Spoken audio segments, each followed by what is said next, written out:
Hello everyone, आज है 30 अक्टूबर और आज इस वीडियो में हम बात करने जा रहे हैं एमएमटीसी लिमिटेड के बारे में। देखिए, पिछले कुछ दिनों से लगातार ये गिर रहा था इस डर के चलते कि भैया कंपनी बंद हो रही है या फिर बंद हो सकती है। अब आखिरी फैसला भैया गवर्नमेंट का ही है कि सरकार यहाँ पर क्या डिसीजन लेती है, क्योंकि कोशिश कर रहे थे कुछ शेयर्स को बेचने को लेकर, लेकिन कुछ बायर मिले नहीं। और जिस तरीके से नंबर्स भी पिछले कुछ क्वार्टर में रहे वो उतने ज़्यादा अच्छे रहे नहीं इनके।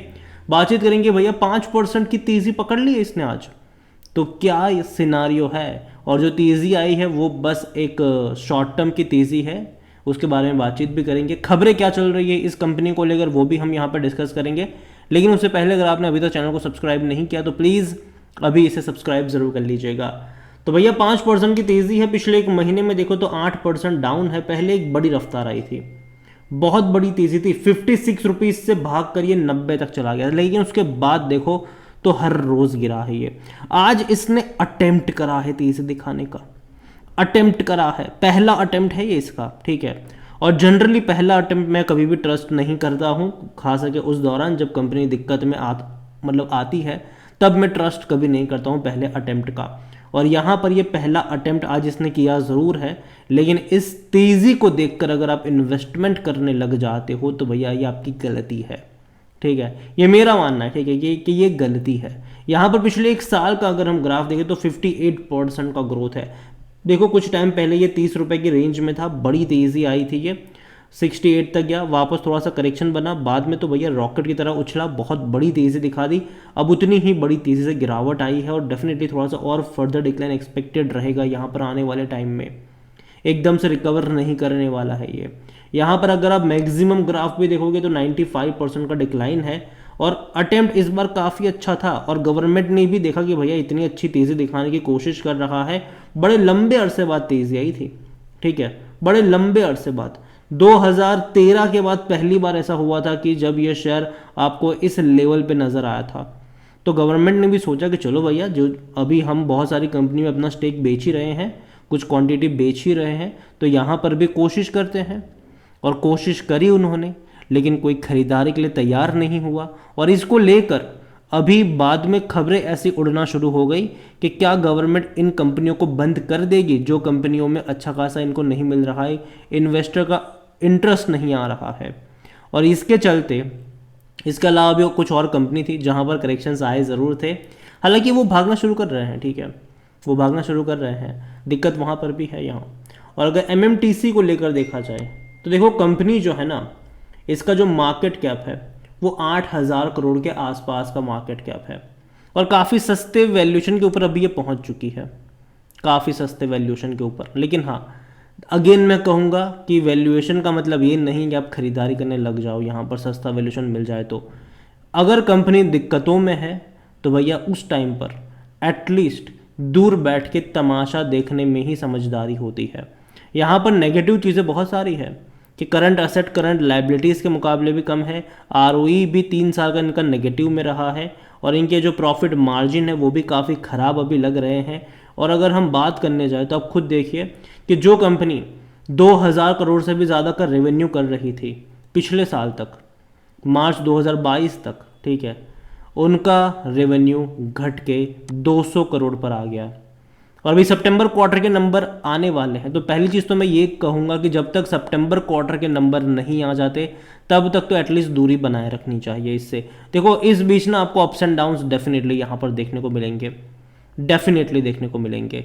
यहाँ पर अगर हम बात करने जाए इनके नंबर्स की भी, तो जो 100 करोड़ का प्रॉफिट था वो 10-12 करोड़ में सिमट रहा है अभी, बीच में एक बार नेगेटिव में भी आ गए थे, ठीक है।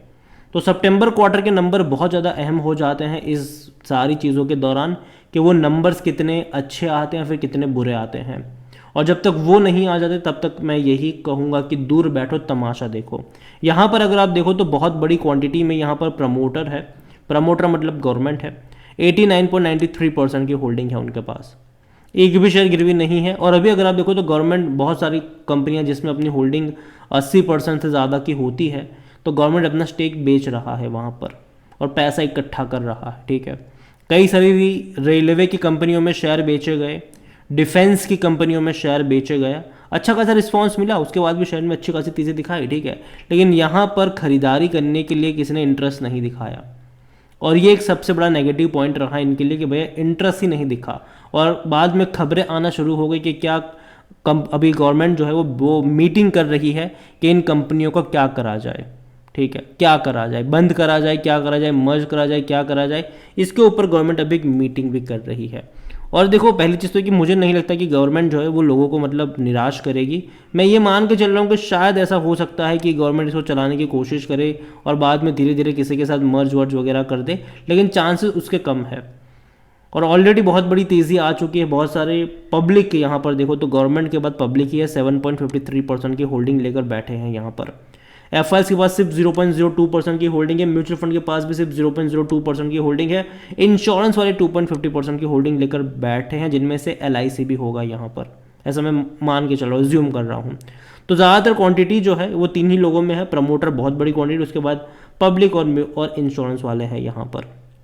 बड़े फंड हाउस दूरी बनाए कर रखे हैं इससे। देखिए एमएमटीसी को लेकर मैं कहूँगा कि आज तेज़ी ज़रूर आई है यहाँ पर, लेकिन मैं अभी एक दिन की तेज़ी पर ट्रस्ट नहीं करूँगा। और एटलीस्ट जब तक गवर्नमेंट की तरफ से कोई ऑफिशियल अपडेट नहीं आ जाती है इस कंपनी को रन करने को लेकर या किसी चीज़ को लेकर, तब तक मैं अवॉइड करने की ही बात करूँगा। और सितंबर क्वार्टर के नंबर भी देखना इंपॉर्टेंट रहेंगे कि भैया फंडामेंटली भी कुछ इंप्रूवमेंट आया है कि नहीं, क्योंकि 2000 करोड़ के रेवेन्यू अगर 200 करोड़ पर आ जाते हैं और फिर भी शेयर में तेज़ी रहती है, ठीक है। पिछले साल तक ये शेयर देखा जाए तो भैया मतलब 30 रुपये के आसपास था, ठीक है, और तब इसका 2000 करोड़ का रेवेन्यू था क्वार्टरली। अभी 200 करोड़ का इनका रेवेन्यू है और शेयर आपको मिल रहा था अभी कुछ टाइम पे 90 पे मिल रहा था, ठीक है। तो दिक्कत है यहाँ पर, पता नहीं क्यों तेज़ी थी, लेकिन तेज़ी थी यहाँ पर, क्योंकि देखो सरकारी कंपनी अच्छी खासी तेज़ी तब तेज़ी दिखा रही थी और उसी की वजह से तेज़ी यहाँ पर भी बनी हुई थी। तो मेरे हिसाब से कुछ टाइम के लिए अवॉइड करिए, यही मेरा मानना है, जब तक चीज़ें क्लियर ना हो जाए, जब तक इनके क्वार्टरली रिजल्ट्स हमें देखने को ना मिल जाए। बाकी मर्जी आपकी है। इसके अलावा एनालिसिस के लिए जिस पोर्टल का मैं इस्तेमाल कर रहा हूँ ट्रेड ब्रेन्स, अगर आप भी इसको यूज़ करना चाहते हैं तो लिंक मैं आपको डिस्क्रिप्शन में दे दूंगा। और अगर मेरा कूपन कोड HSA20 का इस्तेमाल करोगे तो आपको 20% का डिस्काउंट भी मिल जाएगा। कई सारे बेहतरीन फीचर्स हैं जो आपको स्टॉक मार्केट का नॉलेज बढ़ाने में काफ़ी ज़्यादा हेल्प करेंगे। तो वीडियो को यहीं पे एंड करूंगा। पसंद आया हो तो लाइक करो, शेयर करो, चैनल अगर पहली बार है तो प्लीज़ सब्सक्राइब करें। और एमएमटीसी के बारे में आप क्या सोचते हैं, जो आज की तेज़ी आई है उसके बारे में आपका क्या सोचना है, जो 5% का अपर सर्किट लगाया है क्या सोचते हैं आप उसके बारे में, वो भी आप मुझे कमेंट में लिख के बता सकते हैं। Thank you.